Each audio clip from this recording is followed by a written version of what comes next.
আসসালামু আলাইকুম রহমতুল্লাহ। ইংলিশ মজার অনন্য আয়োজনে তোমাদের সবাইকে অভিনন্দন। আবারও আরেকটি common mistakes in English, wake up versus get up. অর্থাৎ ওয়েক আপ এবং গেট আপের মধ্যে কী পার্থক্য? আচ্ছা, প্রথমত একটি টেস্ট দিয়েছে, নিজেরা একটু ট্রাই করো তো। He finds it hard to early in the morning.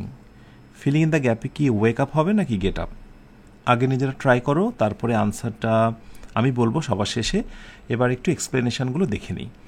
আচ্ছা, ওয়েক আপ হলো ঘুম থেকে জেগে ওঠা। ওয়েক আপ হলো ঘুম থেকে জেগে ওঠা, যখন আপনি ঘুমের অবস্থা থেকে সজাগ হন, একেবারে গভীর ঘুমে আচ্ছন্ন, সেখান থেকে জেগে ওঠা। অন্যদিকে গেট আপ হলো বিছানা থেকে ওঠা বা বসা। তার মানে আমি যদি বলি যে ঘুম থেকে ওঠার পরের প্রক্রিয়ার নাম হলো গেট আপ। আগে ঘুম থেকে ওঠা ওয়েক আপ, এবং ঘুম থেকে উঠে বিছানা ত্যাগ করা সেটি হচ্ছে গেট আপ। ওকে, সেই কথাটি বলা হচ্ছে। ওয়েক আপ সাধারণত ঘুমের সমাপ্তি বোঝায়, আর গেট আপ সাধারণত শারীরিকভাবে বিছানা থেকে ওঠা বোঝায়, যেটাকে শয্যা ত্যাগ করা বলা হয়। আচ্ছা, ওয়েক আপ এবং গেট আপ ওই হচ্ছে group verb.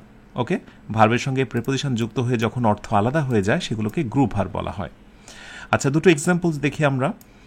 I usually wake up at 6 AM, অর্থাৎ আমি সাধারণত সকাল 6টায় জেগে উঠি, অর্থাৎ ঘুম থেকে জেগে উঠি। ওকে, আর আফটার ওয়েকিং আপ, ঘুম থেকে জেগে ওঠার পর, he takes a few minutes to get up and start his day. সে তার দিন শুরু করার জন্য বিছানা থেকে উঠতে কয়েক মিনিট সময় নেয়। এবং এখানে ওই কথাটি আবার প্রমাণিত যে প্রথমে হচ্ছে ওয়েক আপ, ঘুম থেকে উঠলাম, এবং তারপরে বিছানা ত্যাগ করলাম। This is called get up. তাহলে আমরা প্রথম যে টেস্টটি দিয়েছিলাম তার একটু উদাহরণটা, আনসারটা নিই।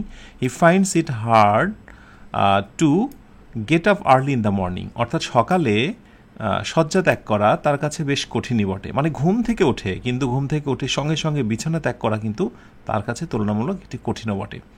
খুবই কনফিউজিং একটা ফ্যাক্ট, না জানলে দুটো আনসারই রাইট মনে হতে পারে।